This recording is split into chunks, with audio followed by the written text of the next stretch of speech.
Hello good evening नमस्कार। कैसे आप सभी? उम्मीद करते हैं मस्त होंगे, स्वस्थ होंगे। तो एक बार फिर से स्वागत है आपका अपने इस परिवार में जिसका नाम है GK GS by Amit Pandey. खासा आप भी जानते हैं कि राज्य स्पेशल परीक्षाओं के ऊपर आधारित करते हुए ये पूरा सेशन देख मिलता है जहां पर हम एक एक प्रश्नों की चर्चा करते हैं और समझते हैं उन प्रश्नों के उस प्रवृत्ति को जो कहीं ना कहीं परीक्षक हमसे जान करके और परीक्षा के माध्यम से हमारे मनोप्रवृत्ति को पहुंचना चाहता है, उसे पूछना चाहता है। तो आज के क्रम की शुरुआत हो चुकी है, आज के श्रृंखला की शुरुआत हो चुकी है। आप लोग भी जुड़ चुके हैं, समय साक्षी है और क्रम की श्रृंखला की शुरुआत भी हो चुकी है।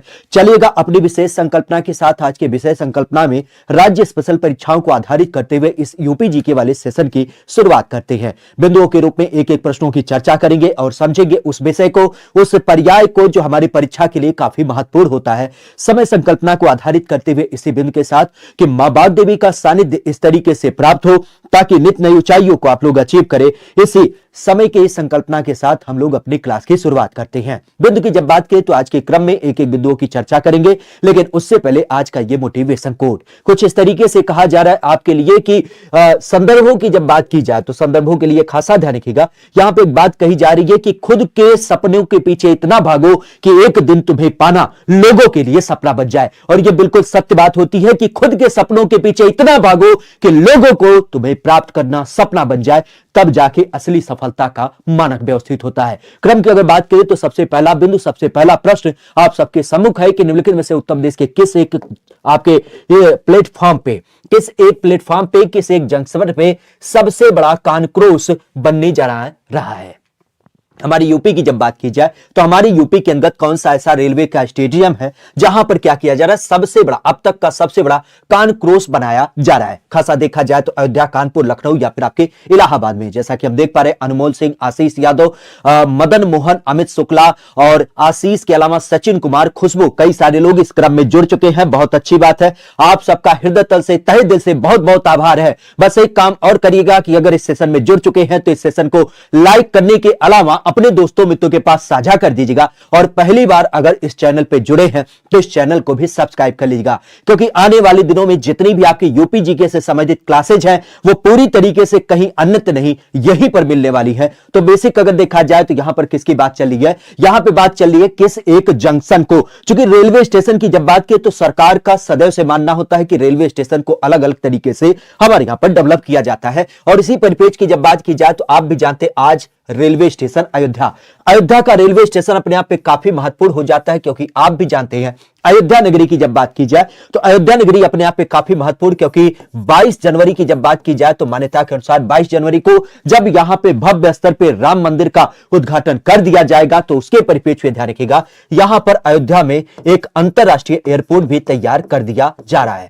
अंतरराष्ट्रीय एयरपोर्ट के अलावा अगर यहां पर देखा जाए तो यहां पे सरकार के माध्यम से कनेक्टिविटी को प्रदान करने के लिए हमारे यहां पर आपने सुना होगा अभी अमृत काल चल रहा है, तो इस अमृत काल के परिप्रेक्ष्य अमृत महोत्सव का आयोजन किया गया। और इसी अमृत काल के परिप्रेक्ष्य आपने सुना होगा कि हमारे सरकार के द्वारा रेलवे स्टेशन का भी क्या किया जा रहा है, मॉडिफिकेशन किया जा रहा है। और इसी रेलवे स्टेशन की जब बात की जाए तो अयोध्या का रेलवे स्टेशन भी क्या किया जा रहा है, इस परिप्रेक्ष्य में सबसे सुंदर, सबसे मनमोहक स्वरूप में आपका बनाया जा रहा है। हालांकि नामों की जब बात की जाए तो यहां पे ध्यान रखिएगा आपके अयोध्या के संदर्भ को लेकर के, क्योंकि अयोध्या की धरती में क्या किया गया है, आप भी जानते हैं एक वैदिक सिटी की स्थापना यहां पर करी जा रही है।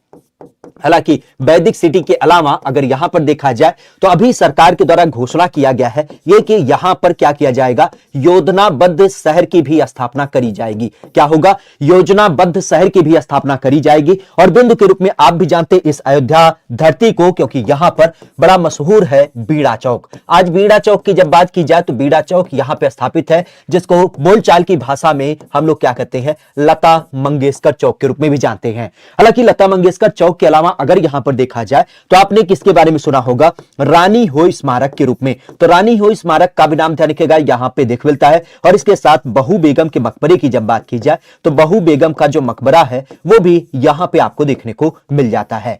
हालांकि एक चीज और ध्यान रखिएगा, नामों की जब बात की है तो एक नाम और आपको क्लियर होना चाहिए। अभी अयोध्या रेलवे स्टेशन का नाम क्या, अयोध्या रेलवे स्टेशन का नाम तो अयोध्या है, लेकिन फैजाबाद रेलवे स्टेशन का नाम परिवर्तित किया गया था। क्या नाम रख दिया गया है, तो अब इसका नाम अयोध्या कैंट कर दिया गया है, तो इसको भी ध्यान रखिएगा। अयोध्या कैंट की जब बात की जाए तो अयोध्या कैंट किसका नाम किया गया, तो अयोध्या कैंट की जब बात की जाए तो ये फैजाबाद रेलवे स्टेशन का नाम कर दिया गया है। वैसे जब चौक की बात करते हैं तो एक चौक और याद रखिएगा, काफी चर्चित था, चूड़ामणि चौक। चूड़ामणि चौक कौन सा है तो आप भी जानते हैं। अभी हमारे जब अयोध्या में भगवान राम की अगवानी की जाएगी तो उस दशा में ध्यान रखिएगा चूड़ामणि चौक, माता सीता ने चूड़ामणि फेंका था, किसके लिए, लोगों को पहचान कराने के लिए। तो एक बड़ा सा चूड़ामणि यहां पे स्थापित किया गया और उस लोकेशन को चूड़ामणि चौक नाम दिया गया। इसी तर्ज पर अगर देखा जाए तो यहीं पे आपने नाम सुना होगा, सूर्य स्तंभ आपका स्थापित किया गया है। और सूर्य स्तंभ के अलावा अगर यहीं पर देखा जाए तो आपने जटायु चौक के बारे में सुना होगा, क्योंकि जटायु चौक भी क्या किया गया है,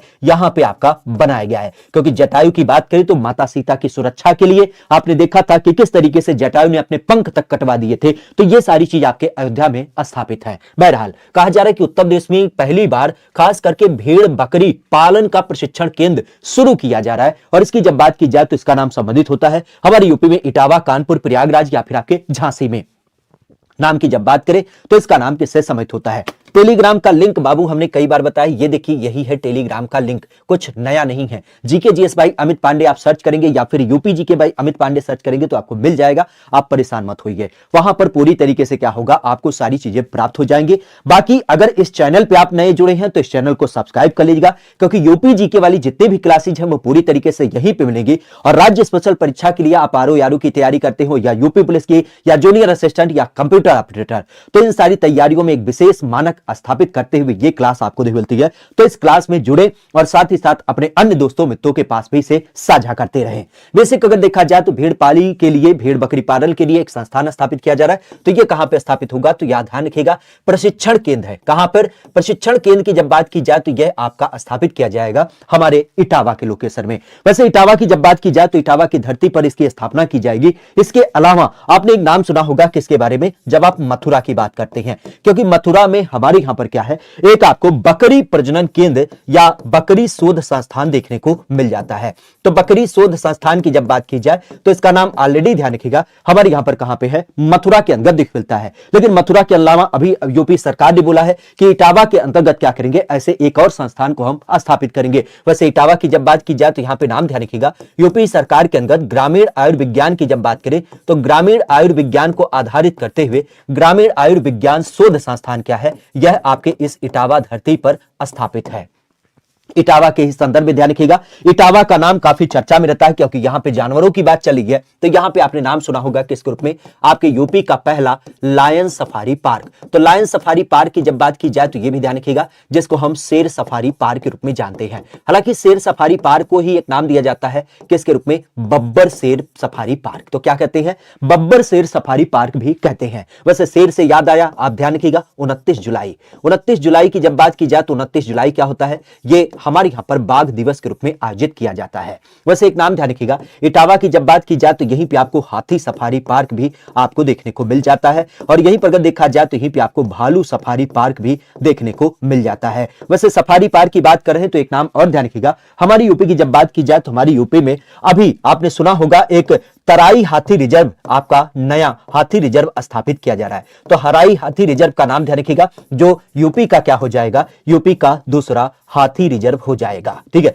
दूसरा हाथी रिजर्व हो जाएगा आपके यूपी का। और यहीं पर अगर देखा जाए तो सफारी पार्क से नाम ध्यान रखिएगा, एक आपने नाम सुना होगा dolphin safari park. Dolphin safari park की जब बात की जाए तो ये कहां पर स्थापित की जा रही है, तो डॉल्फिन सफारी पार्क कहीं आपके पश्चिमी यूपी में स्थापित होगा, जहां पे डॉल्फिन की संख्या को क्या किया जाए, बढ़ावा दिया जाए। वैसे संख्या की जब बात करते हैं तो एक नाम और ध्यान रखिएगा, आपने सुना होगा हमारी यूपी का पहला नाइट सफारी पार्क। तो नाइट सफारी पार्क की जब बात की जाए तो नाइट सफारी पार्क का भी नाम ध्यान रखिएगा, ये कहां से संबंधित है, तो लखनऊ के कुकरैल नाम का लोकेशन ध्यान रखिएगा, क्योंकि लखनऊ की जब बात की जाए तो लखनऊ की धरती पर कुकरैल नाम के लोकेशन में क्या होता है, इसका नाम प्रमुख रूप से आपको देखने को मिल जाता है। तो इन सारी बिंदुओं को खासा ध्यान रखिएगा जो हमारे यहां पर शोध संस्थान के रूप में जाने जाते हैं। वैसे बकरी की जब बात की जाए तो एक नाम ध्यान रखिएगा, क्योंकि बकरी को सामान्य शब्द में हम लोग क्या कहते हैं, इसको हम लोग गरीब की गाय कहते हैं। क्या कहते हैं, गरीब की गाय की जो संज्ञा दी जाती है वह किसे दिया जाता है, वो बकरी को दिया जाता है। और यही पर अगर देखा जाए तो गरीब के परिप्रेक्ष्य में ध्यान रखिएगा, गरीब का सेव किसे कहते हैं, तो गरीब का सेव जो कहा जाता है वो आपने सुना भी होगा अमरूद को। अमरूद की जब बात की जाए तो अमरूद गुआवा को हम लोग गरीब का सेव कहते हैं। और इसी परिप्रेक्ष्य अगर देखा जाए गरीब की गाय किसे कहा जाता है, तो गरीब की गाय आपके बकरी को कही जाती है। इवन आपने कई बार सुना होगा गरीबों का बादाम हमारे यहां पर किसे बोला जाता है, तो वह मूंगफली को बोला जाता है। कच्चा बादाम जिसे कहते हैं तो उसे हम गरीबों का बादाम भी कहते हैं। हालांकि अमरूद के अलावा गरीबों का सेव हम किसे बेर को भी कह देते हैं, तो इस चीज को ध्यान रखिएगा। आगे की बात करें, उत्तर प्रदेश का कौन सा ऐसा विश्वविद्यालय है जिसको यूजीसी के द्वारा क्या किया गया, श्रेणी 1 में रखा गया है। एक्चुअली यूजीसी की जब बात की जाए तो यूजीसी के बारे में आपने सदैव सुना होगा। यूजीसी एक ऐसी संस्था है जो क्या करती है, अलग अलग बिंदुओं को अलग अलग मानक निर्धारित करती है।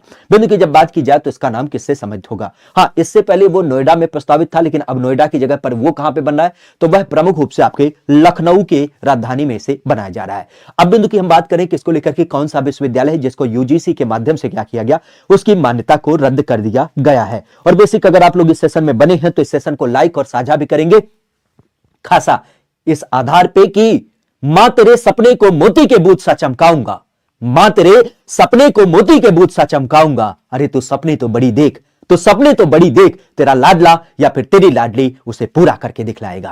बिंदु की अगर बात की जाए तो इसका संबंध किससे होगा कि हमारे यहां पर कौन सा विश्वविद्यालय ऐसा है जो खास करके यूजीसी के द्वारा क्या किया जाता है, श्रेणी 1 में रखा जाता है। एक्चुअली आपने यूजीसी के बारे में कई बार सुना होगा। यूजीसी की जब बात की जाए तो यूजीसी का मानक जो है सदैव आपने सुना होगा कि जिसको हम यूनियन क्या बोलते हैं, यूनिवर्सिटी ज्ञान कमीशन के रूप में जानते हैं। बेसिक अगर देखा जाए तो इसका संदर्भ आप भी जानते हैं कि 1956 में इसकी स्थापना की गई। यह नई दिल्ली में आपको देखने मिलता है।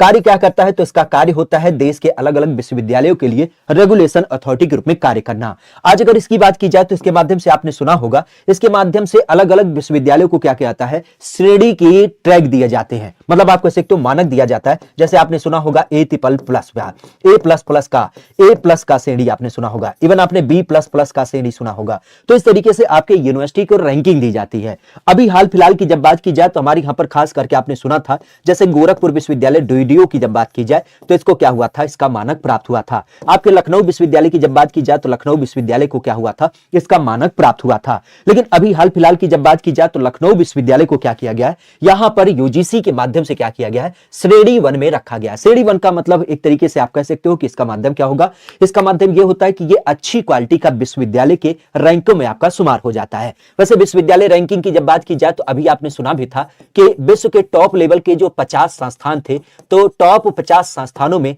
हमारा जो बीएचयू था, बीएचयू की जब बात की जाए तो बीएचयू का स्थान कौन सा था, कानपुर का बीएचयू का स्थान 5वें नंबर का था। इवन आप कह सकते हो इसी परिप्रेक्ष्य में जब हम आईआईटी कानपुर की बात करते हैं तो आईआईटी कानपुर किस नंबर पे था, तो आईआईटी कानपुर भी 5वें नंबर पे था।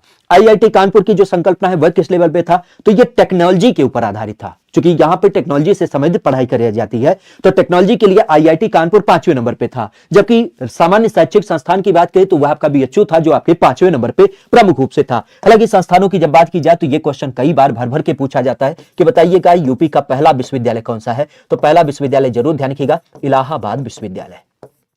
इलाहाबाद विश्वविद्यालय की जब बात की जाए, जिसको हम क्या कहते थे, पूरब का ऑक्सफोर्ड भी कहा जाता है। ठीक है, तो पूरब के ऑक्सफोर्ड की जब बात की जाए तो इसका भी नाम ध्यान रखिएगा, जिसको हम इलाहाबाद विश्वविद्यालय के रूप में जानते हैं। ये हमारे यूपी का क्या हो जाता है, सबसे पहला विश्वविद्यालय के रूप में जाना जाता है। क्लियर। आगे की बात करते हैं तो कहा जा रहा है कि उत्तर प्रदेश में कितने नए सरकारी विश्वविद्यालय बनाए जाने की बात की गई है। अभी हाल फिलहाल में राज्य सरकार के द्वारा क्या किया गया, एक नया अनाउंसमेंट किया गया है, एक नया घोषणा किया गया है, जिसके अनुसार राज्य कह रहा है कि हम अपने यहां पे क्या करेंगे, कुछ नए सरकारी विश्वविद्यालय बनाएंगे। देखिए हमारे यहां पर जो विश्वविद्यालय बनते हैं उनके अलग अलग मानक होते हैं। एक तो होता है जो सरकार के द्वारा स्थापित होता है, तो सरकार के द्वारा जो स्थापित किए जाते हैं वो सरकारी विश्वविद्यालय होते हैं। फिर यहां पर एक होता है जो सरकार के देख रेख में, कह सकते हो कि सरकार उसका प्रोविजन करती है, लेकिन कोई प्राइवेट संस्थान प्राइवेट माध्यम में क्या करती है, उसका निर्माण करती है, तो उसको हम पीपीपी मोड पे कहते हैं, पब्लिक प्राइवेट पार्टनरशिप। मतलब बनाने का कार्य तो कोई संस्था करेगी, लेकिन चलाने का कार्य सरकार के माध्यम से होगा। और एक संस्थान जो होता है वह होता है हमारे यहां पर निजी संस्थान। निजी संस्थान संस्थान का मानक होता है कि जो पूरी तरीके से किसी व्यक्ति के द्वारा बनाया गया और वही व्यक्ति क्या करता है, उस पर रूल रेगुलेशन करता है। हालांकि मानका जो एक तरीके से कहते हैं स्टैंडर्ड होते हैं वो यूजीसी के ही होते हैं, लेकिन निर्धारित करने वाला व्यक्ति जो होता है वो प्राइवेट होता है। तो ये 3 प्रकार के संस्थान होते हैं। अब नई सरकारी विश्वविद्यालय बनाने की बात की गई है, तो इसका संदर्भ क्या होगा? तो सरकार ने बोला है कि हमारी यूपी में चूंकि विद्यालयों की कमी है और इस विद्यालयों की कमी को दूर करने के लिए हम क्या करेंगे, अपने यहां पर नए सरकारी विश्वविद्यालय बनाएंगे। और इनकी जब बात की जाती है तो इनके क्या हो जाएंगे, 3 संख्या आपको दिख मिलती है। वैसे विद्यालयों के रूप में ध्यान रखिएगा, हमारे यूपी में 6 केंद्रीय विश्वविद्यालय आपको देखने को मिल जाते हैं। और यही अगर देखा जाए तो यूपी में 6 आपके क्या हो जाते हैं, कृषि विश्वविद्यालय भी आपको देखने को मिल जाते हैं। तो कृषि से संबंधित हमारी यूपी में 6 विश्वविद्यालय हैं। और कृषि के अलावा केंद्रीय विश्वविद्यालय की जब बात की जाए तो इसकी भी संख्या हमारे यहां पर 6 हो जाती है। एक विद्यालय और ध्यान रखिएगा, जब हम बात करते हैं विश्व का इकलौता, तो विश्व का पहला खास करके दिव्यांग विश्वविद्यालय, ये आपके क्वेश्चन में पूछा गया है। तो विश्व का पहला दिव्यांग विश्वविद्यालय ये कहां से संबंधित है? तो ये ध्यान रखिएगा, दिव्यांग विश्वविद्यालय जो होता है वो आपके चित्रकूट में दिख मिलता है। कई बार आपने सुना होगा श्री रामभद्राचार्य के नाम से। श्री रामभद्राचार्य महाराज की जब बात की तो उनके नाम से विश्व का पहला, ये जरूर ध्यान रखिएगा, विश्व का पहला दिव्यांग विश्वविद्यालय है। अभी 2-3 विद्यालय के बारे में आपने सुना होगा, जैसे एक आपके महिला विश्वविद्यालय की बात की गई है, तो महिला के लिए एक केंद्रीय विश्वविद्यालय आपका स्थापित किया जा रहा है। यह कहां पे स्थापित होगा? तो क्या आप भी जानते हैं, लाल बरेली के अंतर्गत इसकी स्थापना करी जाएगी। राज्य सरकार के द्वारा, यही पर अगर देखा जाए तो एक राज्य सरकार के द्वारा राज्य विश्वविद्यालय महिला के ऊपर आधारित किया जाएगा। तो यह कहां पे स्थापित होगा? तो आपके गोरखपुर में स्थापित किया जाएगा। और महिला की जब बात करते हैं तो प्राइवेट विश्वविद्यालय पीपीपी मोड पर स्थापित किया जा रहा है। तो ये कहां पर? ये आपके लखनऊ नगर निगम के अंतर्गत। तो लखनऊ नगर निगम की जब बात की जाए तो इसके अंतर्गत क्या होगा, पीपीपी मोड पर लखनऊ में क्या होगा, यह विश्वविद्यालय आपका स्थापित किया जाएगा। वैसे विश्वविद्यालय की जब बात करते हैं तो एक विद्यालय अपने आप में काफी अनोखा है क्योंकि देश का पहला है, यह जरूर ध्यान रखिएगा, किन्नर विश्वविद्यालय। किन्नर विश्वविद्यालय की जब बात की जाए तो यह कहां पर स्थित है? यह आपके कुशीनगर के अंतर्गत प्रमुख रूप से देखने को मिल जाता है। तो कुशीनगर का नाम ध्यान रखिएगा क्योंकि यहां पर क्या है, किन्नर विश्वविद्यालय की संकल्पना आपको दिख मिलती है। अभी आपने सुना होगा राज्य सरकार के द्वारा एक केंद्रीय पुलिस विश्वविद्यालय की भी स्थापना करने की बात चली है। और यह पुलिस विश्वविद्यालय कहां पे स्थापित होगा? तो यह आपके गाजियाबाद के अंतर्गत प्रमुख रूप से स्थापित किया जाएगा। तो इसका भी नाम ध्यान रखिएगा, पुलिस विश्वविद्यालय, क्योंकि पुलिस की जब बात की जाए तो आप लोग पुलिस की भर्ती के लिए ही तत्पर हैं। तो विशेष ध्यान रखिएगा, अगर आप लोग इस सेशन पे जुड़े हैं और यूपी पुलिस की तैयारी करते हैं, आरओ की तैयारी करते हैं, तो इस चैनल को सब्सक्राइब करते हुए अपने उन दोस्तों मित्रों के पास भी साझा करिएगा जो अभी किसी कारण से यहां पर नहीं जुड़ पाए हैं, जिन्हें पता नहीं चल रहा है कि आखिर क्लासेस कहां चलती हैं। यहां पे बात करें तो कहा जा रहा है कि निम्नलिखित में से निजी क्षेत्र का एक वरुण अर्जुन विश्वविद्यालय जो सहारनपुर में बनाया जा रहा है, अगर इसकी बात की जाए तो यह निजी क्षेत्र का कौन सा विश्वविद्यालय हमें देखने को मिलेगा? हमारी यूपी का ये 35वें नंबर का है, यह हमारी यूपी का 20वें नंबर का है, यह हमारी यूपी का 37वें नंबर का है, या फिर हमारी यूपी का ये क्या है, 40वें नंबर का है। अभी शायद अगर आपको याद हो, आज के लगभग हमें लगता है 1 महीना पहले या 1.5 महीना पहले की जब बात की जाए तो यहां पर आपने सुना भी होगा, हमारे उत्तर प्रदेश सरकार की जब बात की जाए तो हमारे उत्तर प्रदेश सरकार ने 6 अलग अलग लोकेशन के लिए निजी विश्वविद्यालय को मान्यता दिया था, मतलब एक तरीके से कह सकते हो इनकी स्थापना की बात की गई थी। अब उस स्थापना की जब बात की जाए तो उस स्थापना को लेकर के खासा ध्यान रखिएगा। यहां पर अगर हम बात करते हैं तो इसका संदर्भ क्या होगा, तो इसका संदर्भ ध्यान रखिएगा अर्जुन विश्वविद्यालय।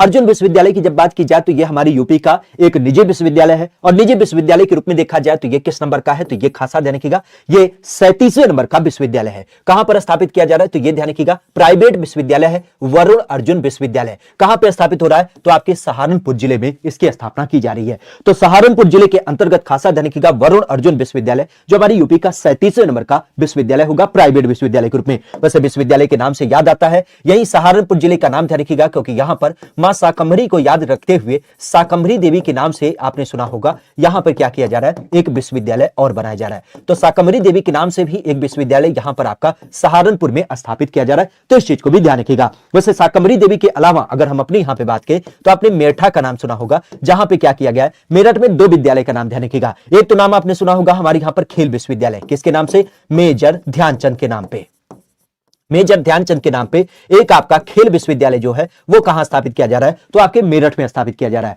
और यहीं पर अगर देखा जाए तो यहीं पे एक नाम ध्यान रखिएगा, हमारे ही यूपी की जब बात की जाए तो इसी मेरठ में आपने राजा महेंद्र प्रताप सिंह का नाम सुना होगा। तो राजा महेंद्र प्रताप सिंह की जब बात की जाए तो राजा महेंद्र प्रताप सिंह का नाम ध्यान रखिएगा क्योंकि इनके नाम से एक राजा महेंद्र प्रताप सिंह के नाम से एक विश्वविद्यालय स्थापित किया गया है। कहां पर स्थापित हुई है, तो यह आप ये देखने मिलता है, कहां पे, अलीगढ़ की जब बात की जाए तो अलीगढ़ के अंतर्गत इसका नाम देखने को मिल जाता है। वैसे यूपी की जब बात की जाए तो यूपी में विश्वविद्यालय के अंतर्गत खासा एक नाम और ध्यान रखिएगा, हमारे यूपी में आपने आयुष विश्वविद्यालय का नाम सुना होगा, और यह आयुष विश्वविद्यालय कहां पर स्थापित किया गया है, तो यह आपके गोरखपुर में स्थापित किया गया है। गोरखपुर की जब बात की जाए तो गोरखपुर की धरती पर खासा आपने नाम भी सुना होगा, किसके नाम से, गुरु गोरक्षनाथ के नाम से। तो गुरु गोरक्षनाथ के नाम से उनके सम्मान में गोरखपुर में एक आयुष विश्वविद्यालय स्थापित किया गया, तो इस चीज को भी ध्यान रखिएगा। आगे की बात करते हैं, कहा जा रहा है किसे पूर्वांचल का हम लोग क्या कहते हैं, गांधी कहते हैं। पूर्वांचल के गांधी की जब बात की जाए तो यह नाम संबंधित हमें देख मिलता है चंद्रशेखर सिंह, चित्तू पांडे, पुरुषोत्तम दास टंडन या फिर बाघा राघव दास। हमारे यहां पर किसका नाम पूर्वांचल के गांधी के रूप में दिख मिलता है। जैसे आपने देश के गांधी के बारे में सुना, देश के गांधी कौन थे, महात्मा गांधी थे, और महात्मा गांधी की एक ही संकल्पना थी कि अपने भारत को पूरी तरीके से स्वतंत्र कराना है। उसके लिए कोई इन्होंने लिक चूक ना रखी, अपने सर्वस्व को त्याग करके केवल अपने भारतवंशियों के हो चुके, तभी आज देश सम्मान से उनको राष्ट्रपिता नाम देता है। तो महात्मा गांधी के पर्याय की जब बात की जाए तो महात्मा गांधी के आदर्शों को आधारित करते हुए कई सारे लोग जो अहिंसा का पाठ पढ़ाते हैं, अहिंसा के रास्ते पे चलते हैं, उन्हीं को ऐसे उपमाएं दी जाती हैं। बेसिक अगर देखा जाए तो इनका संबंध किससे है, तो यहां पर पूर्वांचल के गांधी की जब बात की जाए तो इनका नाम ध्यान रखिएगा, बाबा राघव दास। बाबा राघव दास की जब बात की जाए तो इनको हम पूर्वांचल का गांधी कहते हैं। और बाबा राघव दास के नाम से आपने सुना भी होगा, हमारे यूपी में जब हम गोरखपुर की बात करें तो गोरखपुर का जो चिकित्सालय है, गोरखपुर में जब चिकित्सा विश्वविद्यालय की जब बात की तो गोरखपुर का जो चिकित्सा विश्वविद्यालय है, खास करके आपने सुना भी होगा मेडिकल कॉलेज, तो मेडिकल कॉलेज इन्हीं के नाम से बीआरडी उसे नाम दिया जाता है, बीआरडी अर्थात बाबा राघव दास। बाबा राघव दास मेडिकल कॉलेज की जब बात की जाए तो यह नाम हमें किससे समित होता है, गोरखपुर के विश्वविद्यालय से समित होता है, चिकित्सा विश्वविद्यालय। हालांकि चिट्टू पांडे की जब बात की जाए तो यह चिंटू लिखा है, गलत है, यहां पर अगर देखा जाए तो चित्तू पांडे नाम ध्यान रखिएगा, चित्तू पांडे। चित्तू पांडे को हम लोग क्या कहते हैं, चित्तू पांडे को हम लोग कहते हैं शेर ए बलिया के रूप में, क्या कहते हैं, शेर ए बलिया की जब बात की जाए तो ये इनको उपमा दी जाती है। और हमारे यहां पे ही अगर देखा जाए तो एक नाम और ध्यान रखिएगा, कई बार आपके चर्चा में रहता है, खास करके आपने सुना होगा पूर्वांचल का विकास पुरुष। तो पूर्वांचल का विकास पुरुष कैसे कहते हैं, तो पूर्वांचल का विकास पुरुष जो बोला जाता है वो खासा आपने सुना भी होगा, वह नाम दिया जाता है हमारे यहाँ पे खासा वीर बहादुर सिंह को, क्या कहते हैं, वीर बहादुर सिंह। तो वीर बहादुर सिंह की जब बात की जाए तो वीर बहादुर सिंह को हम लोग क्या कहते हैं, अपने यहाँ पे पूर्वांचल का विकास पुरुष भी कहते हैं। क्योंकि आज जब आप गोरखपुर को जानते हैं, गोरखपुर को पहचानते हैं, तो पहले गोरखपुर ऐसे नहीं था, बिल्कुल पिछड़ा था, बिल्कुल बीमारू था। लेकिन डेवलपमेंट से प्रोग्राम संबंधित जो आपकी योजनाएं वगैरह पहली बार चालू की गई, जब वीर बहादुर सिंह पहली बार मुख्यमंत्री बने थे तो उन्होंने क्या किया था, इन सारी चीजों को डेवलप किया था। इन्हीं के नाम से आपने सुना होगा हमारे यहाँ पर पूर्वांचल विश्वविद्यालय भी आपको देख मिलता है। यह कहां से समित है, तो पूर्वांचल विश्वविद्यालय की जब बात की जाए तो यह आपको जौनपुर में देख मिलता है, जिसका पूरा नाम होता है खास करके वीर बहादुर सिंह पूर्वांचल विश्वविद्यालय के रूप में। हालांकि इनके नाम से अगर देखा जाए तो इन्हीं के नाम से आपने सुना होगा हमारे गोरखपुर में जब हम स्पोर्ट कॉलेज की बात करते हैं तो गोरखपुर के अंतर्गत आपने महिला और पुरुष के लिए स्पोर्ट कॉलेज का नाम सुना है, वो भी आपको देख मिलता है। इसी गोरखपुर की जब बात की जाए तो इसी गोरखपुर में आपने तारा मंडल का भी नाम सुना होगा, नक्षत्रशाला, तो यह भी आपके इन्हीं के नाम से स्थापित किया गया है। तो इन सारे नामों को ध्यान रखिएगा हमारे यूपी के परिप्रेक्ष्य में। वैसे पुरुषोत्तम दास टंडन की जब बात की जाए तो ये कौन थे, तो आप भी जानते हैं, हमारे यहां पर जब हम विधानसभा की बात करते हैं तो विधानसभा के पहले अध्यक्ष थे। विधानसभा के पहले अध्यक्ष के रूप में किसका नाम आता है, पुरुषोत्तम दास टंडन के रूप में देखने मिलता है। चंद्रशेखर सिंह की जब बात की जाए तो चंद्रशेखर सिंह आप भी जानते हैं, ये देश के अगर देखा जाए तो देश के क्या थे, प्रधानमंत्री थे। और प्रधानमंत्री की जब बात की जाए तो प्रधानमंत्री के रूप में इनका संबंध कहां से था, ये आपके बलिया से जाने जाते हैं। चंद्रशेखर और चंद्रशेखर के अलावा यहीं पर अगर देखा जाए तो बलिया से ही आपने नाम सुना होगा किसके रूप में, लोकनायक जयप्रकाश नारायण। तो जयप्रकाश नारायण का भी नाम ध्यान रखिएगा। जयप्रकाश नारायण की जब बात की जाए तो ये कहां से समय थे, तो ये आपके इसी पूर्वांचल से समय थे। खास करके बलिया की जब बात की जाए तो बलिया से इनका नाम देखने को मिल जाता है। आगे की बात करें तो कैमूर वन्यजीव विहार हमारे यूपी के अंतर्गत किस एक वर्ष इसकी स्थापना की गई। हमारे यूपी की जब बात की जाए तो यूपी की धरती पर कैमूर वन्यजीव विहार की स्थापना करी गई। और बिंदु की जब बात की जाए तो बिंदु का एक ही मानक होता है, उस बाप की स्वप्न को साकार करना, उस बाप के चेहरे पर हंसती हुई रोशनी को प्रेषित करना। खास करके इसी कारण से बार बार बोला जाता है कि रख हौसला बापू तेरी सारी ख्वाहिश पूरी करूंगा, रख हौसला बापू तेरी सारी ख्वाहिश पूरी करूंगा। और ये कंधे पर सितारे लगी वर्दी पहन के, कंधे पर सितारे लगी वर्दी पहन करके पहला सलूट तेरे नाम करूंगा। तो उस जज्बात के साथ अगर आप लोग तैयारी करें तो बहुत अच्छी संकल्पना है, क्योंकि आप भी जानते हैं 60,244 सीटों में अब आपको एक सीट पुख्ता करना है, क्योंकि आपके एग्जाम की तिथि भी सुनिश्चित कर दी गई है। आपने सुना भी होगा, खास करके पहली तिथि थी 11 फरवरी और दूसरी तिथि है 18 फरवरी। अब एक बात क्लियर है कि आपके फरवरी में ही एग्जाम होना है। 11 और 18 में कंफ्यूजन क्यों आया है उसका कारण हम बता दें, क्योंकि 11 फरवरी को हमारे राज्य में क्या होना है, ऑलरेडी आरओ एआरओ का एग्जाम होना है। और आरओ एआरओ के एग्जाम की जब बात की जाए, लोक सेवा आयोग के माध्यम से इसकी जब बात की जाए तो इसका प्रयोजन है, तो आप भी जानते हैं ये 2 पाली में एग्जाम होगा, सुबह और शाम के पाली में। तो इस दशा में स्कूल में सेंटर खाली होंगे कि ना होंगे, ऐसा तो नहीं कि आरओ के बच्चे आ जाएं, पुलिस के बच्चे आ जाएं तो इकट्ठा काफी भीड़ हो जाए। तो इसी कारण से 11 फरवरी की तिथि को संभव है 18 फरवरी में कन्वर्ट कर दिया जाए। तो 11 या 18 उससे हमें कोई लेना देना नहीं, इतनी बात पुख्ती है कि हमें फरवरी के अंतर्गत एग्जाम देना है। तो उल्टी गिनती चालू है, 45 दिनों में आपको तुरंत अच्छी तरीके से तैयारी करनी है, क्योंकि आप भी जानते हैं आपको शेरों से लड़ना है। ऐसी कंपटीशन की विधा नहीं है।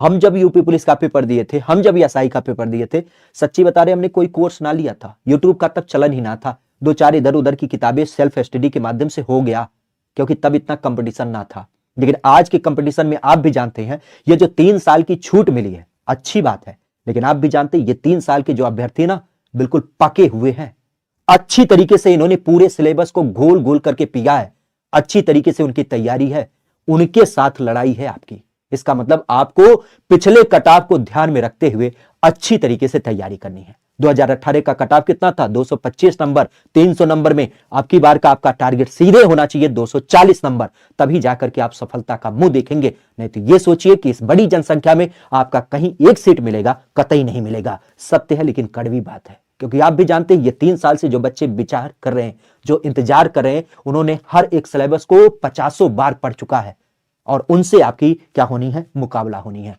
क्योंकि पुराने समय में जो पेपर होते थे 18 से 22 साल का युवा होता था, और वह युवा ऐसा जो 12वीं परीक्षा पास किया तुरंत फाड़ देता था ये पेपर।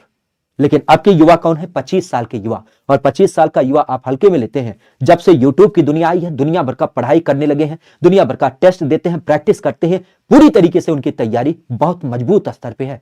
और इस कारण से ध्यान रखिएगा कि आप लोग अपनी तैयारी को और भी मजबूती से करिए, तभी जाकर के आप उसमें आएंगे। नेहा चौधरी, एग्जाम हो गया था, दौड़ नहीं पाए थे, ठीक है, पुलिस में भी और एसआई में भी एग्जाम हो गया था, तभी तो एग्जाम की तैयारी करा पाते हैं, हम दौड़ नहीं पाए थे, ये हमारी संवेदना रही। बहरहाल कैमूर वन्यजीव विहार की जब बात की जाए तो कैमूर वन्यजीव विहार को लेकर के खासा ध्यान रखिएगा। यहां पर अगर देखा जाए तो इसकी स्थापना कब करी जाती है, तो यह विषय ध्यान रखिएगा। हमारे यहां पर अगर देखा जाए तो 1982 में, 1982 की जब बात की जाए तो यह कैमूर वन्यजीव विहार हमारे यहां पर स्थापित किया गया।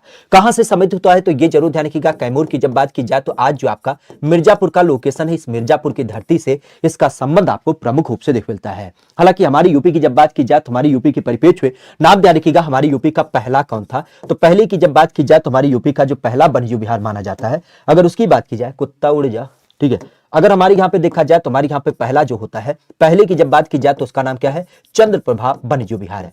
चंद्रप्रभा वन्यजीव विहार की जब बात की जाए तो चंद्रप्रभा वन्यजीव विहार का नाम ध्यान रखिएगा। आज इसकी स्थापना कहाँ की गई है, चंदौली नाम के जिले में इसकी स्थापना करी गई है। और चंदौली के अलावा अगर देखा जाए तो यहीं पे नाम ध्यान रखिएगा किसको आधारित करते हुए, हमारी यूपी की जब बात की जाए तो हमारी यूपी का सबसे बड़ा, तो सबसे बड़े की जब बात की जाए तो सबसे बड़ा कहां से समित है, सबसे बड़े की जब बात की जाए तो आपने सुना होगा हमारे यहां पर खास करके हस्तिनापुर वन्यजीव विहार, हस्तिनापुर वन्यजीव विहार की जब बात की जाए तो हस्तिनापुर वन्यजीव विहार का नाम ध्यान रखिएगा। ये कहां से समित है, तो यह आपको देख मिलता है आज आपका जो मेरठ, अमरोहा, बुलंदशहर, इन सारे के लोकेशन है, वहां से इसका संबंध है।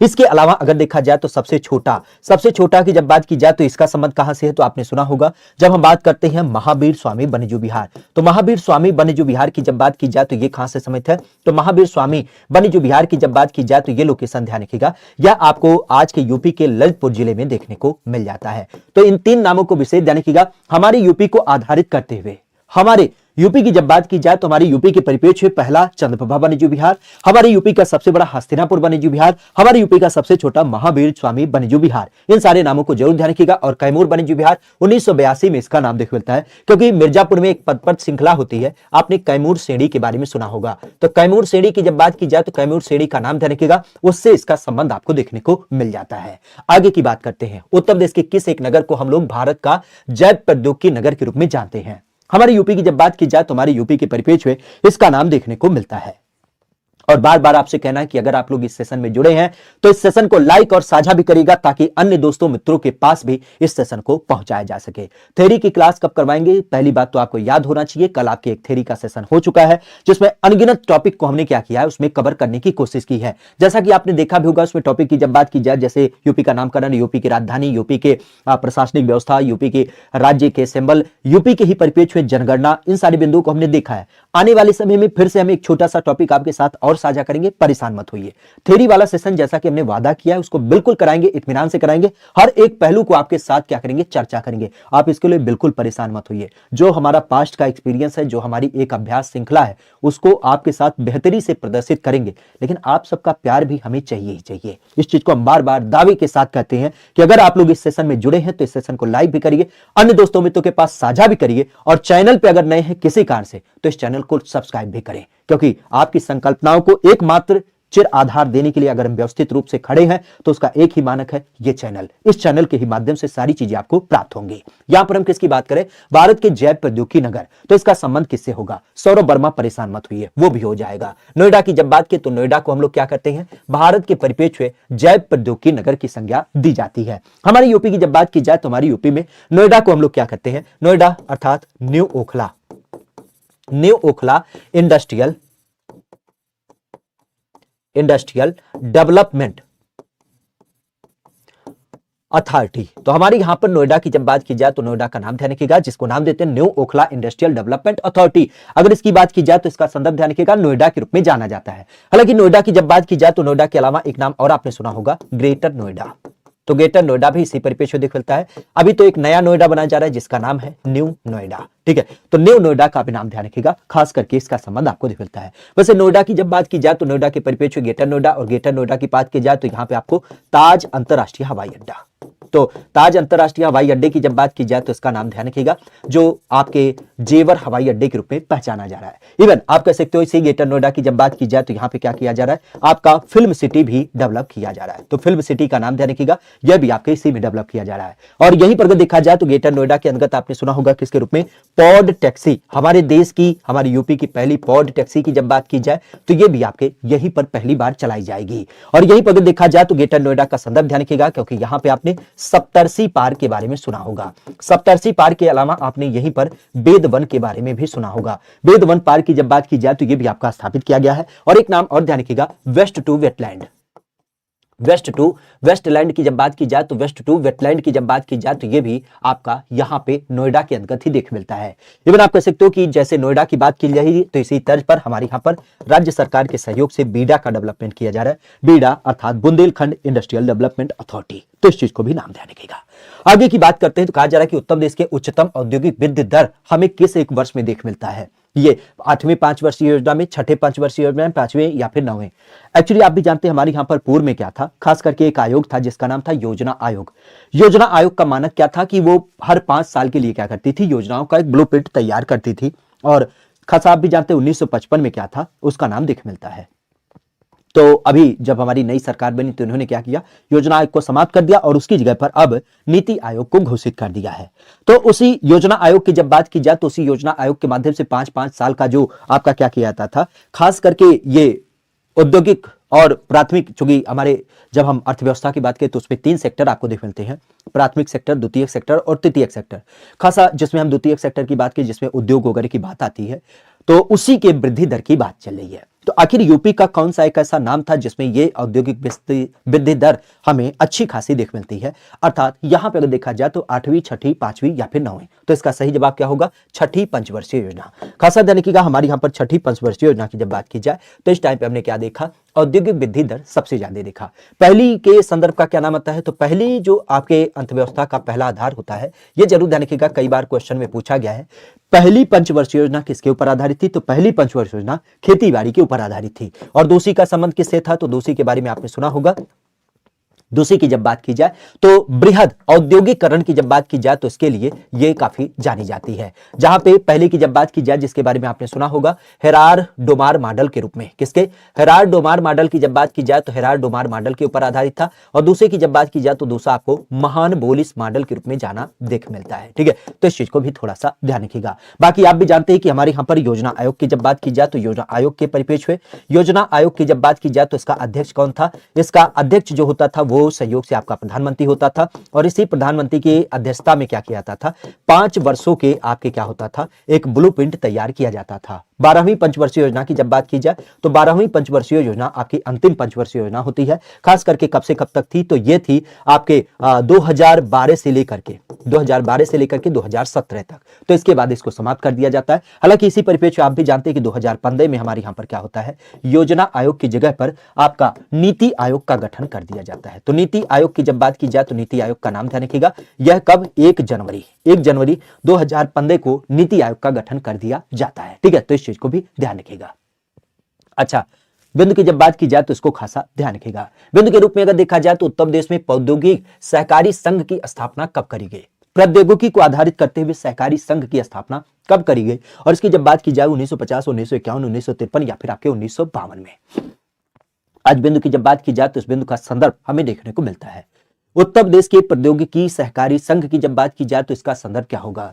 और बेसिक अगर आप लोग इस सेशन में जुड़े हैं तो इस सेशन को लाइक और साझा भी करेंगे अपने दोस्तों मित्रों के पास भी, उन्हें इस चीज को बताने की कोशिश करेंगे कि रोज रात 9 बजे आपकी क्लास तो चलती ही चलती है, लेकिन यहां पर जब इस क्वेश्चन की जवाब की बात करते हैं तो 1952 में क्या हो जाता है, हमारे उत्तर प्रदेश में प्रौद्योगिकी सहकारी संघ की स्थापना की जाती है। और एक चीज और ध्यान रखिएगा, खास करके 5 बजे शाम को क्या हो जाती है, आपके जीके जीएस की क्लास हो जाती है। जीके जीएस के अलावा अगर देखा जाए तो शाम के 6 बजे क्या हो जाती है, आपके यूपी जीके की क्लास होती है। और साथ ही साथ आपके 9 बजे क्या हो जाती है, आपके यूपी जीके वाली क्लास होती है। तो इन सारी क्लासेज का पूरा भरपूर मजा लीजिए, क्योंकि आप भी जानते हैं आपकी परीक्षा के लिए ये सारी क्लास क्या हो सकती हैं, एक रामबाण के रूप में कार्य कर सकती हैं। हालांकि आने वाले समय में हमें लगता है कि सोमवार से आपकी मैथ और रीजनिंग की भी क्लास क्या हो जाए, शुरू हो जाए। तो उम्मीद करते हैं कि सोमवार से आने वाले समय में आपका क्या होगा, इसी चैनल के माध्यम से हमारी पूरी कोशिश होगी कि आपको मैथ और रीजनिंग का भी एक बेसिक फार्मूला यहां से दिया जा सके। तो 1950 का 52 का नाम ध्यान रखिएगा, जहां पे उद्योग के परिपेक्ष में सहकारी संघ की स्थापना देखने मिलती है। एक नाम होता है कि उत्तर प्रदेश में मतदाताओं की संख्या के दृष्टिकोण से सबसे बड़ा संसदीय क्षेत्र कौन सा है। हमारे यहां पर अगर देखा जाए तो हमारे यहां पर एक नाम होता है, और उस नाम की जब बात की जाए तो मतदाताओं के दृष्टिकोण से सबसे पहली बात तो यह ध्यान रखिएगा, एक्चुअली हमारी यूपी की जब बात की जाए तो हमारी यूपी में ये जो लोकेशन है वो आपके गाजियाबाद के रूप में जाना जाता है। संसदीय क्षेत्र की जब बात की जाए मतदाताओं के दृष्टिकोण से तो उसका नाम क्या होगा, उसका नाम होगा गाजियाबाद। हमारी यूपी की जब बात की जाए तो हमारी यूपी की कुल जनसंख्या क्या है, तो कुल जनसंख्या आप भी जानते हैं ये होती है 19,98,12,341। ये बिल्कुल सत्य बात है।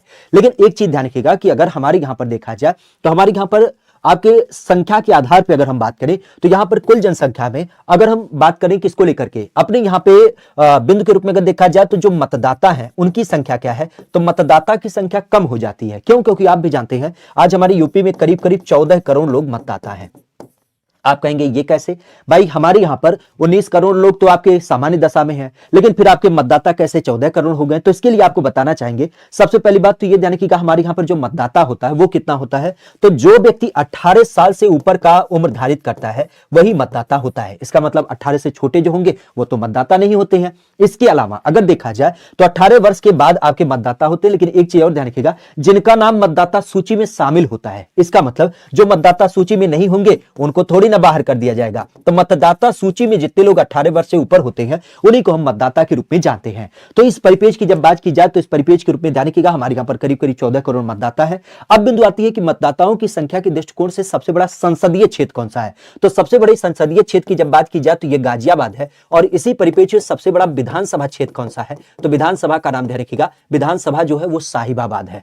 साहिबाबाद हमारे यहां पर विधानसभा है जो सबसे बड़ी विधानसभा है। और लोकेशन के आधार पर अगर हम संसदीय क्षेत्र की बात करते हैं तो उसका नाम क्या होगा, उसका नाम होगा गाजियाबाद। हालांकि अगर हम बात करें हमारे प्रदेश के परिप्रेक्ष्य में सबसे छोटा आपका संसदीय क्षेत्र तो ये किस रूप में जाना जाता है, सबसे छोटा संसदीय क्षेत्र आपका चांदनी चौक जाना जाता है।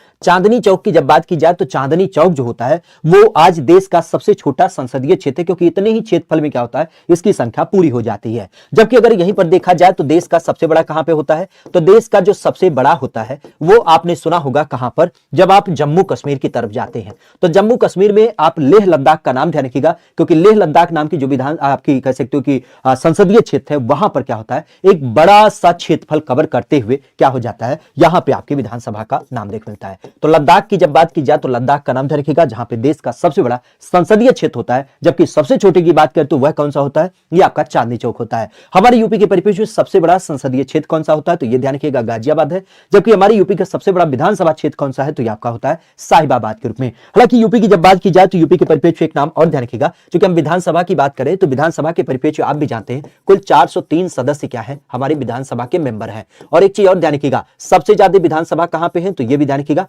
प्रयागराज जिले की जब बात की जाए तो वहां पे 12 लोग क्या करते हैं आपके विधानसभा में पार्टिसिपेट करते हैं। तो इस चीज को भी ध्यान रखिएगा। हमारी यूपी की जब बात की जाए तो हमारी यूपी के अंतर्गत खास करके प्रयागराज में 12 लोग क्या करते हैं आपके चुनाव लड़ते हैं। आगे की बात की जाए तो उत्तर प्रदेश में गन्ना शोध परिषद यह कहां पे आपको दिख मिलता है, हमारे यूपी के अंतर्गत गन्ना शोध परिषद की जब बात की जाए तो इसका नाम किससे समित होता है, लखनऊ, शाहजहांपुर, मुजफ्फरनगर या फिर आपके बनारस में। बेसिक अगर देखा जाए तो इसका नाम किससे सम्मिलित हो जाता है, नाम के रूप में अगर देखा जाए तो इसका नाम किससे होता है, हमारे यहाँ पर गन्ना शोध परिषद। गन्ने के बारे में सबसे पहली बात ध्यान रखिएगा, हमारी यूपी की एकमात्र नगदी फसल है, क्योंकि हमारे यहाँ पर काफी और कहवा भी नगदी फसल जाना जाता है, लेकिन काफी और कहवा हमारी यूपी में नहीं उगाया जाता है। हमारी यूपी में क्या होता है गन्ना उगाया जाता है। और इस गन्ना शोध परिषद की जब बात की जाए तो ये कहां से समित है, यह आपके शाहजहांपुर में है। खासा ध्यान रखिएगा, गन्ने के लिए एफआरपी तय होती है। और यह अगर एफआरपी की बात की जाए तो एक चीज और ध्यान रखिएगा, हमारे यहाँ पर गन्ना क्या होती है नगदी फसल के रूप में भी जानी जाती है। तो नगदी फसल के रूप में एफआरपी का नाम ध्यान रखिएगा। क्योंकि गन्ने की बात की जाए तो गन्ना उत्पादन में आज हमारी यूपी का जो एक स्थान है वो क्या है, उत्पादन में इसका पहला स्थान है। और पहले स्थान के परिप्रेक्ष्य एक नाम और ध्यान रखिएगा, हमारे यहां पर गन्ना शोध संस्थान कहां पे है। तो गन्ना शोध संस्थान की जब बात की जाए तो गन्ना शोध संस्थान जो है वो आज हमारी यूपी की राजधानी लखनऊ के अंतर्गत देखने को मिल जाता है। वैसे गन्ने से हमारे यहां पर चीनी बनती है, तो चीनी उत्पादन में ध्यान रखिएगा, चीनी उत्पादन में हमारी यूपी का क्या स्थान है, तो चीनी उत्पादन की जब बात की जाए तो चीनी उत्पादन में हमारी यूपी का स्थान पहला है। हालांकि बीच में महाराष्ट्र हुआ था, लेकिन फिर से हमारा यूपी पहले स्थान पे हो गया है। और इसी परिप्रेक्ष्य में अगर देखा जाए तो चीनी के लिए एक शोध संस्थान आपको मिलता है, चीनी शोध संस्थान कहां से समित है, तो चीनी शोध संस्थान का नाम ध्यान रखिएगा, यह आज यूपी के राजधानी कानपुर के अंतर्गत देखने को मिल जाता है। तो कानपुर का नाम ध्यान रखिएगा, जहां पर चीनी शोध संस्थान प्रमुख रूप से आपको मिलता है। हालांकि चीनी और गन्ने के अलावा अगर यहीं पर बिंदु की बात करें तो एक चीज और ध्यान रखिएगा, हमारे देश की पहली चीनी मिल अंग्रेजों के द्वारा ये लगाई गई थी। कब लगाई गई थी, सन 1903 में लगाई गई थी। कहां पे लगाई गई थी, तो ये भी ध्यान रखिएगा, आज का जो आपका प्रतापपुर है। प्रतापपुर की जब बात की जाए, प्रतापपुर देवरिया नाम का लोकेशन ध्यान रखिएगा, जहां पर देश की पहली चीनी मिल भी लगाई गई थी। तो ये भी अपने आप में काफी महत्वपूर्ण हो जाता है। क्लियर। आगे की जब बात करें तो एक नाम ध्यान रखिएगा कि 2011 की जनगणना के अनुसार उत्तर प्रदेश के अंतर्गत कुल ग्रामीण जनसंख्या का परसेंटेज क्या है। आज यूपी की जब बात की जाए तो यूपी में ग्रामीण जनसंख्या का परसेंटेज हमें देख मिलता है। और इस जनसंख्या की जब बात की जाए तो इसका मानक क्या होता है। बेसिक अगर आप लोग इस सेशन में जुड़े हैं तो इस सेशन को लाइक और अपने दोस्तों मित्रों के पास साझा भी करेगा। और एक चीज और ध्यान रखिएगा कि अगर आप लोग इस सेशन के अलावा इस चैनल पे नए हैं तो इस चैनल को भी सब्सक्राइब कर लीजिएगा, क्योंकि रात के 9 बजे की जो आपकी बेसिक क्लास होती है वो यहीं पर होगी। और अन्य प्रकार की जो विभिन्न क्लासेज जिसकी आप सदैव से डिमांड करते हैं वो भी आपको यहीं पर देख मिलेगा। चाहे वो थ्योरी का सेशन हो, चाहे आपके यूपी का करंट अफेयर हो, या फिर यूपी के छोटे छोटे सेशन हो, या फिर यूपी के बारे में कोई इंफॉर्मेटिव चीजें, सारी चीजें एकाग्रचित होकर के इसी चैनल पे आपको प्राप्त होंगी। तो इस कारण से इस चैनल को आदेश है सब्सक्राइब कर लीजिएगा। यहां पर हम किसकी बात करें, अपने संदर्भों को लेकर के बात करें। और एक चीज ध्यान रखिएगा, आप तो करिए ही करिए, अपने दोस्तों मित्रों को भी जोड़ने की कोशिश करिए, कम से कम उनको भी साझा कर दीजिए। बेचारे बहुत परेशान हो जाते हैं। आप समय जब बच्चों का हम मैसेज देखते ना, सच्ची बता रहे, कमेंट बॉक्स में हम जवाब देते देते बहुत मतलब हृदय द्रवित हो जाता है कि इतने दिन से बच्चा परेशान था, मैसेज करता है कि सर जी आपकी क्लास नहीं मिल रही है, ये नहीं हो रहा, वो नहीं हो रहा। देखिए भाई, हम यूट्यूब पे हम बार बार कहते हैं कि हम सोशल मीडिया पे उतने बहुत एक्टिव ना है, तो इसी कारण से हमने बड़े लेवल पे प्रचार प्रसार नहीं किया है, एक छोटे से लेवल से जीरो से शुरुआत कर दी है। तो इतना थोड़ा सा आप सबका व्यवहार, आप सबका यहाँ पे सपोर्ट होना चाहिए, ताकि अन्य लोगों तक भी ये पहुंच जाए, उन लोगों तक भी ये पहुंचाया जा सके।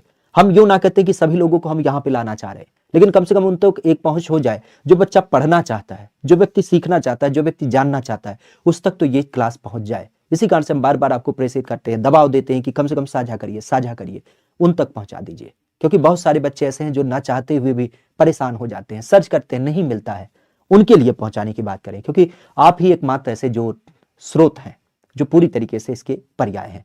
और आपने देखा भी है, आप लोगों के ही करने के कारण हमने कल ही बताया था कि शुरुआत हमने जीरो से की थी। हमारे मन में भी डर था। हम बार बार कहते हैं ना कि डर सबको लगता है, और सीधी सी बात, हम भी एक इंसान है, हमें भी डर लगा था, लेकिन हमने शुरू किया था, जीरो से शुरू किया, और आज आप देखते हैं बदलते हुए, पलक झपकते हुए हमने क्या किया, 1000 के आंकड़े को पार किया है। ये आपकी ही बदौलत हुआ, हमारा इसमें कोई लेना देना नहीं। हमने केवल 1 घंटे की क्लास आपके सामने रखी है, लेकिन आप लोगों ने क्या किया, पूरी मेहनत के साथ, पूरी ईमानदारी के साथ इस चैनल पे डटे रहे, साथ बने रहे, इस चैनल को शायर भी किया, अपने दोस्तों मित्रों के पास पहुंचाया भी, किसी की मोबाइल पाई तो उसमें खर्च करके तुरंत सब्सक्राइब भी कर लिया। ये आप लोगों का ही पर्याय है, और इसी कारण से हम बार बार कहते हैं कि ये चैनल आपका पूरा हक है।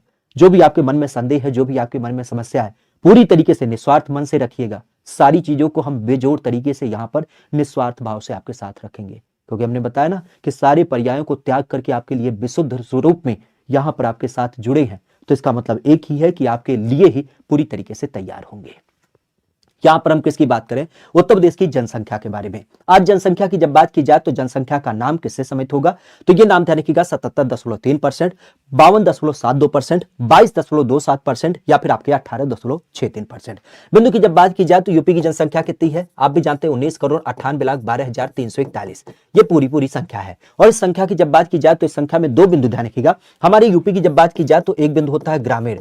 आज यूपी में सबसे ज्यादा गांव के लोग रहते हैं, करीब 77%, और इसी यूपी की जब बात की जाए तो सबसे ज्यादा लोग आपके क्या होते हैं, शहर में रहते हैं, 22% लोग। तो इस बिंदु को आधारित करते हुए अगर देखा जाए तो इसका नाम किससे समित होगा, तो ये नाम ध्यान रखिएगा, उत्तर प्रदेश की ग्रामीण जनसंख्या का जो परसेंटेज है वो आपको 77% देख मिलता है। हमारे यहाँ पर 77% की जब बात की जाए तो ये आपके यूपी की ग्रामीण जनसंख्या देख मिलती है। जबकि शहर की जब बात की जाए तो शहर के बारे में ध्यान रखिएगा, शहर की जनसंख्या क्या है, ये आपके 22.27% आपको देखने को मिल जाता है। ठीक है, तो इस चीज को ध्यान रखिएगा। आगे की बात आती है कि सरस्वती राणे किस एक घराने से संबंधित है। एक्चुअली आप भी जानते हैं हमारे यहाँ पर कई सारे म्यूजिक के कंपोजर होते हैं, और उनकी जब बात की जाए तो उनका नाम खासा ध्यान रखिएगा, क्योंकि इनके संदर्भों में आपने देखा होगा कई सारे म्यूजिक के घराने हमारे यहाँ पर देख मिलते हैं।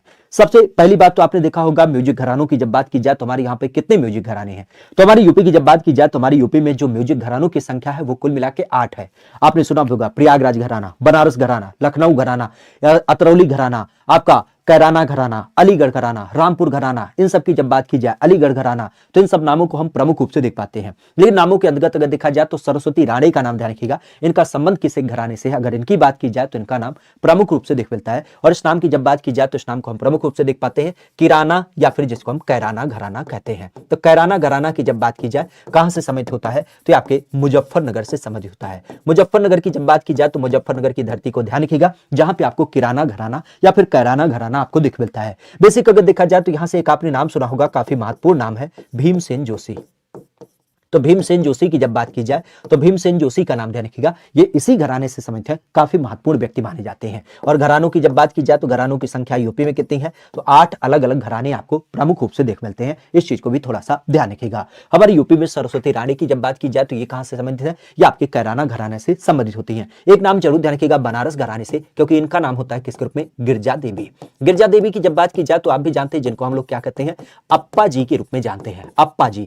अप्पा जी का संबंध किससे होता है, तो इनको हम मानते हैं कि ठुमरी की गायिका, और ठुमरी के गायिका के अलावा अगर ठुमरी की जनक भी कहा जाए तो ये कोई अतिशयोक्ति ना होगी। तो अतिशयोक्ति ना होगी, इसका मतलब गिरजा देवी की जब बात की जाए तो गिरजा देवी का संबंध क्या है, यह आपके ठुमरी के जनक के रूप में जानी जाती है। इवन यहीं से आपने नाम सुना होगा किसके रूप में, जब हम बात करते हैं राम प्रसाद बिस्मिल। राम प्रसाद बिस्मिल तो नहीं, ये तो क्रांतिकारी थे। अरे वो का नाम था, वो बिस्मिल जो खास करके सितारा बजाते थे, बिस्मिल्लाह खान। बिस्मिल्लाह खान की जब बात की जाए तो बिस्मिल्लाह खान का नाम ध्यान रखिएगा।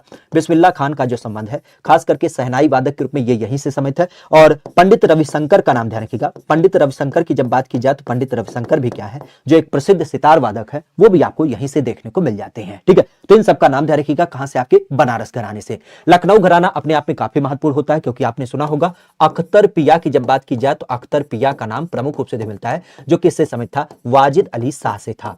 तो वाजिद अली शाह की जब बात की जाए जो प्रमुख रूप से आपके लखनऊ के नवाब देख मिलते हैं। और लखनऊ के नवाब ने क्या किया था, जो ठुमरी की बंदिशें होती थी, जो लिरिक्स होता था, वह लिखती थी किस नाम से, अख्तर पिया के नाम से। ठीक है, आगे की बात की जाए आल्हा लोकगीत हमारे यूपी के किस क्षेत्र से देख मिलता है।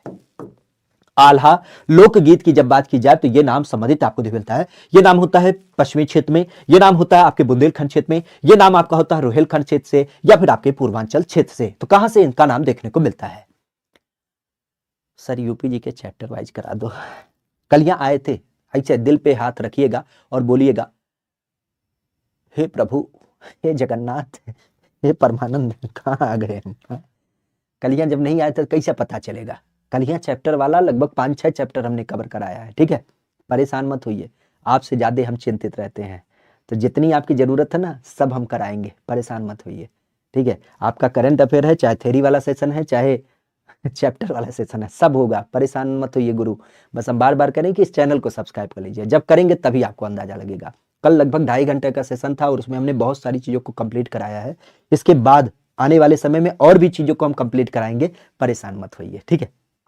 यहां पर हम किसकी बात करें? आल्हा लोकगीत। आज आल्हा की जब बात की जाए तो आल्हा का संदर्भ कहां से होता है? तो आल्हा के बारे में आपने सदैव सुना होगा, ये हमारे बुंदेलखंड से थे। हालांकि बुंदेलखंड की जब बात की जाए तो बुंदेलखंड के परिप्रेक्ष्य आपने सुना होगा कहां का नाम? महोबा। महोबा की जब बात की जाए तो महोबा की धरती पर बताया जाता है कि आल्हा और उदल नाम के दो क्या थे? सिपाहियों का नाम आपको दिख मिलता है। और इन्हीं आल्हा उदल की जब बात की जाए तो इन्हें आधा उदल के रूप में खासा नाम ध्यान रखिएगा। यहां से क्या संबंध होता है? यहां पर इनके परिप्रेक्ष्य आपने जगनिक का नाम सुना होगा। जगनिक के परिप्रेक्ष्य एक कवि थे जो परमाल देव रासो के दरबार में रहते थे। तो परमाल देव की जब बात की जाए तो परमाल देव रासो के दरबार में क्या होते थे? यह रहते थे। और इन्हीं के परमाल देव रासो के दरबार में ही आल्हा उदल नाम के जो सिपाही थे, अगर उनकी बात की जाए तो ये प्रमुख रूप से रहते थे। तो इन्हीं के बारे में वीरता की कहानी को लेकर के जगनिक के द्वारा ये आपका लिखा गया है। वैसे महोबा की जब बात की जाए तो महोबा किसके लिए फेमस है? तो आपके पान प्रशिक्षण के लिए जाना जाता है। तो पान प्रशिक्षण संस्थान यहां से समित है। और पान प्रशिक्षण के अलावा अगर देखा जाए तो आपने सजर गौर पत्थर का नाम सुना होगा। तो सजर गौर पत्थर का भी नाम ध्यान रखिएगा, यह भी आपके इसी महोबा से संबंधित आपको देखने को मिल जाता है। वैसे महोबा की जब बात की जाए तो यहीं पे आपने कजली महोत्सव का नाम सुना होगा। कजली महोत्सव का नाम ध्यान रखिएगा, यह भी आपका यहाँ पर आयोजित किया जाता है। क्लियर? आगे की बात की जाए तो कहा जा रहा है नेशनल बोटेनिकल गार्डन और प्राणी उद्यान उत्तर प्रदेश के किस जिले में आपको दिख मिलता है? हमारे यहाँ पर देखा जाए तो हमारे यूपी में एक खास करके उद्यान, एक संस्था आपको देखने को मिलती है। इस संस्था की जब बात की जाए तो इसका नाम क्या है?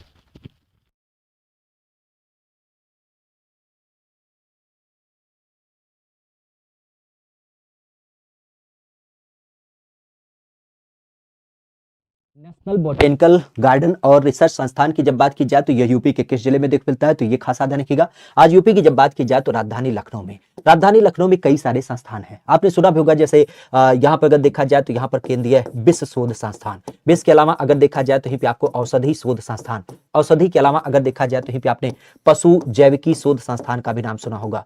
पशु जैविकी के अलावा अगर देखा जाए तो यहीं पर नाम आपने सुना होगा किसके रूप में? खास करके जब हम बात करते हैं अपने यहाँ पे उपोष्ण बागवानी शोध संस्थान, तो उपोष्ण बागवानी शोध संस्थान, इवन आपका आम शोध संस्थान, आपके वनस्पति गार्डन की जब बात की जाए तो वनस्पति गार्डन, इवन बीरबल साहनी के नाम से आपने पूरा वनस्पति शोध संस्थान का भी नाम सुना होगा। तो ये कुछ विशेष संस्थान होते हैं जो आपके राजधानी लखनऊ में होते हैं। इवन आपने सुना होगा मछलियों की जब बात की जाए तो मछलियों को लेकर के एक मछली डीएनए फिश जेनेटिक की जब बात की जाए तो फिश जेनेटिक शोध संस्थान जो है वो भी आपको इसी लखनऊ के अंतर्गत देखने को मिल जाता है। तो आगे की जब बात की जाए तो बोटेनिकल गार्डन और प्राणी उद्यान की जब बात की जाए तो जिसको हम वनस्पति गार्डन के रूप में जानते हैं, ये कहां से समित है? तो आपकी राजधानी लखनऊ में दिख मिलता है, जिसमें विभिन्न प्रकार के जो पौधे वगैरह होते हैं ना, उनके ऊपर क्या किया जाता है? शोध किया जाता है। क्लियर? आगे की जब बात की जाए तो आगे के संदर्भ में नाम ध्यान रखिएगा कि उत्तर प्रदेश में परमाणु ऊर्जा केंद्र कहां पे आपको दिख मिलता है। आज यूपी की जब बात की जाए तो यूपी का ऐसा कौन सा लोकेशन है जहां पे परमाणु ऊर्जा केंद्र आपको बेसिक रूप में दिख मिलता है? मथुरा, नरोरा, प्रयागराज या फिर आपके सिंगरौली में।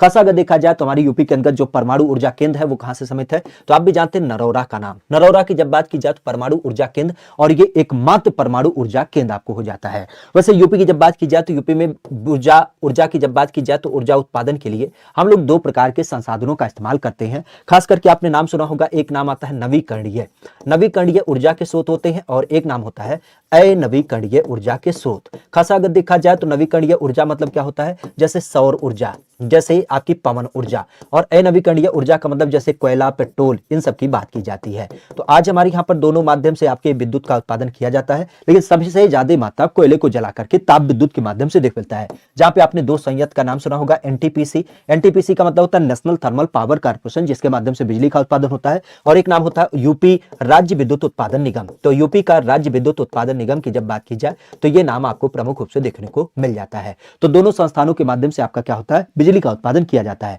लेकिन परमाणु ऊर्जा की जब बात की जाए तो हमारी यूपी में एकमात्र होता है जो खास करके नरौरा के अंतर्गत मिलता है। और नरौरा की जब बात की जाए तो ये कहां से संबंधित है, ये आपके बुलंदशहर जिले से संबंधित है। तो बुलंदशहर जिले की जब बात की जाए तो यहां पर इसका नाम खासा ध्यान रखिएगा। आगे की बात की जाए तो किस एक जिले में जूट मिल आपको दिख मिलता है, हमारे यूपी का कौन सा ऐसा जिला है जहां पर क्या होता है, एक आपको खास करके जूट मिल देख मिलता है। जूट की जब बात की जाए तो आपने सुना होगा जूट से हमारे यहाँ पर बोरी बनाई जाती है, जूट से हमारे यहाँ पर रस्सी बनाई जाती है। और इन्हीं जूटों की जब बात की जाए तो इन्हीं जूट को लेकर के खासा धन का गोरखपुर, कासगंज, बदायूं या फिर आपके इलाहाबाद में। तो खासा आपने सुना होगा गोरखपुर में एक लोकेशन पड़ता है जिसका नाम है सजनवा।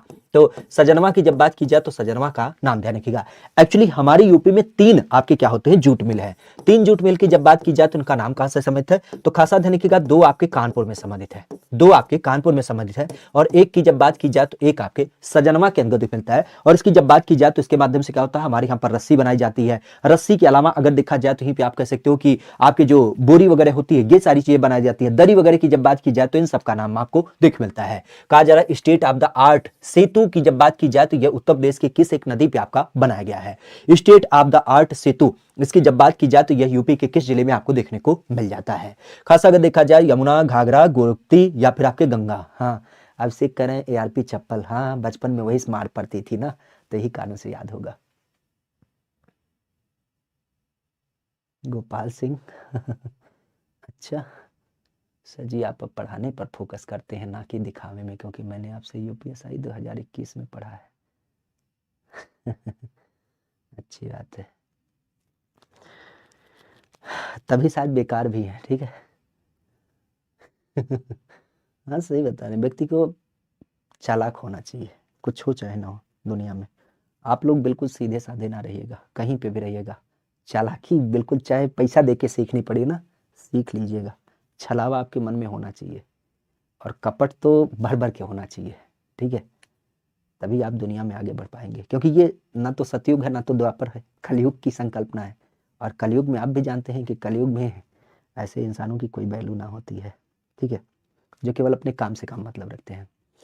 तो आप लोग इस पहलू पे कभी ना जीवित रहिएगा। हम तो आज लोगों के बच्चों को बहुत अच्छा मानते हैं, क्योंकि हमारे समय में बच्चों को कुछ करते थे कान पकड़ के मार दिया जाता है, एक तमाचा गोल के बैठ जाते थे। आजकल के जो बच्चे होते हैं वो क्या करते हैं, मम्मी पापा से ही अपनी बातचीत करते हैं।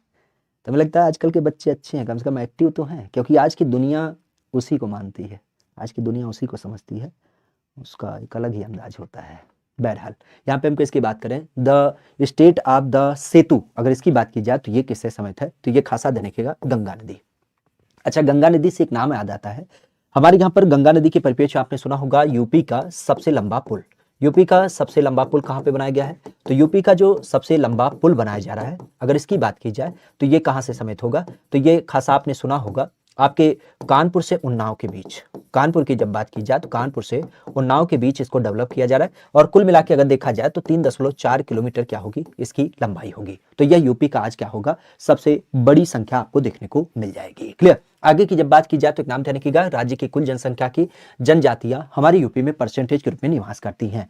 अगर इनकी बात की जाए तो इनका नाम किससे समेत होगा, 3%, 6%, 7% या फिर 9%। कल ही हमने जनसंख्या को देखा था, तो यहाँ पे आपका क्या हो जाएगा, 0.6%। कितना, 0.6% की जब बात की जाए तो ये अनुसूचित जनजातियां हमारी यूपी में निवास करती हैं। वैसे हमारी यूपी की जब बात की जाए तो हमारी यूपी में खास करके अनुसूचित जाति के अलावा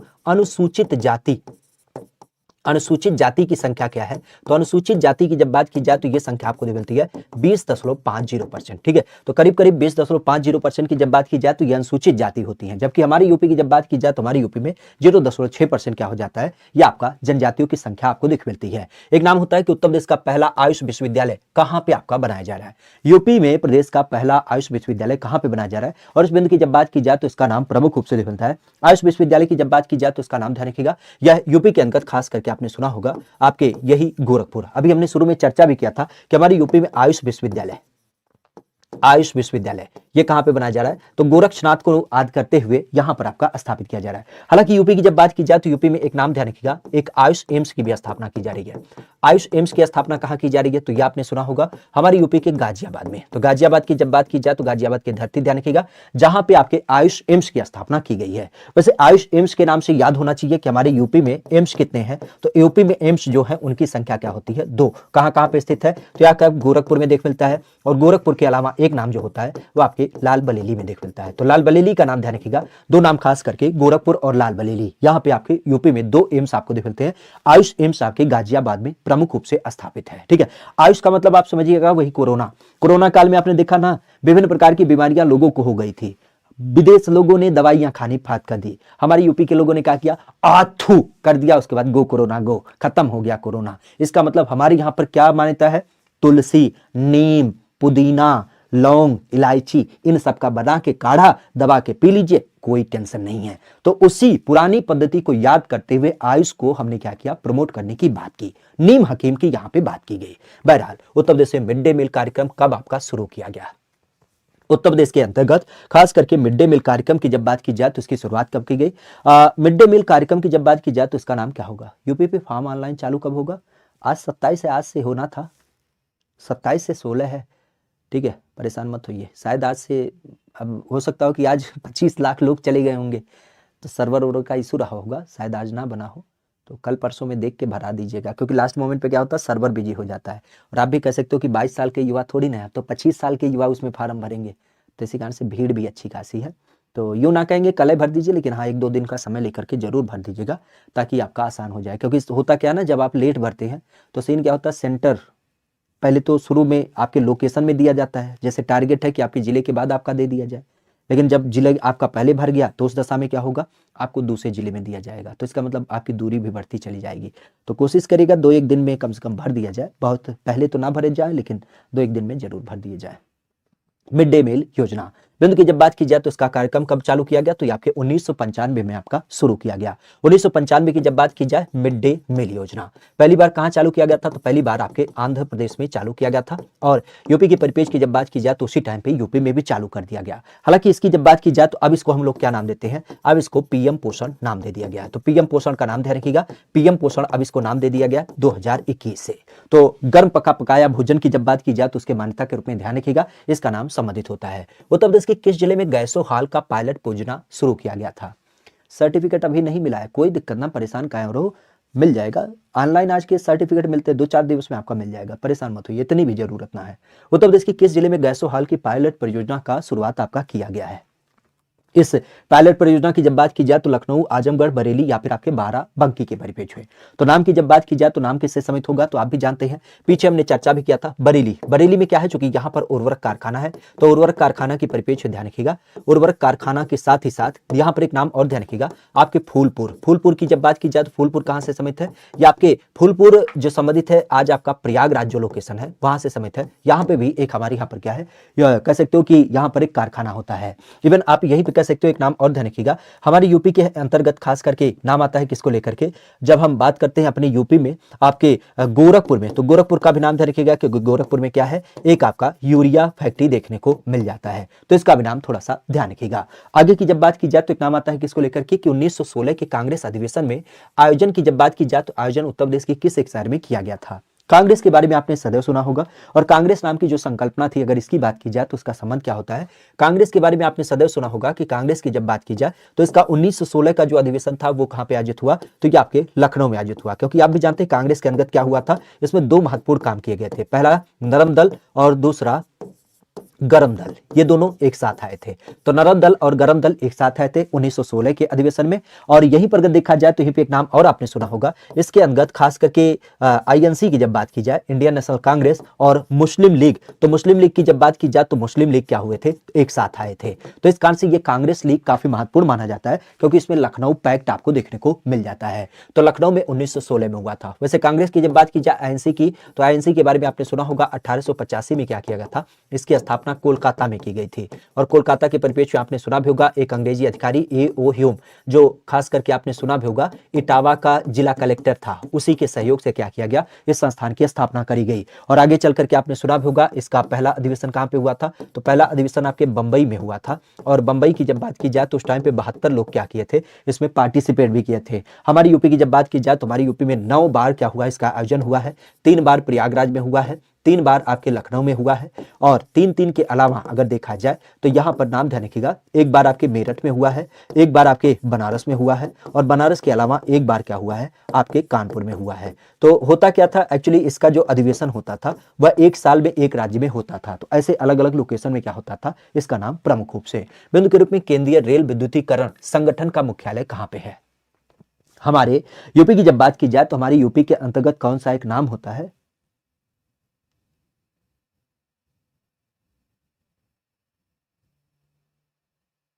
इस बिंदु की जब बात की जाए तो इस बिंदु का नाम है संगठन का मुख्यालय। एक्चुअली आप भी जानते हैं कि हमारे यहाँ पर रेलों का विद्युतीकरण किया जाता है, तो उसी विद्युतीकरण के लिए क्या किया गया, संगठन का मुख्यालय आपका स्थापित किया गया है। और इस बिंदु की जब बात की जाए तो ये कहां पर, प्रयागराज, कानपुर, मेरठ या फिर आपके लखनऊ में। खास अगर देखा जाए तो इसका नाम संबंधित होगा प्रयागराज। क्योंकि आप भी जानते हैं हमारे रेलों का विद्युतीकरण, पहले जो रेल चलती थी वो कैसे चलती थी, वो आपके कोयले से चलती थी, लेकिन आपकी रेल कैसे चलती है, तो आपके जानते हैं आपकी रेल पूरी तरीके से विद्युतीकरण हो चुकी है, तो विद्युत के माध्यम से इन रेलों को चलाया जाता है। ठीक है, तो इस चीज को ध्यान रखिएगा। बाकी कोई संदेह होता है, बाकी कोई पहलू होता है तो उसे जरूर बताइएगा। हाँ, ये टेलीग्राम चैनल आप लोग ज्वाइन कर लीजिएगा, कोई PDF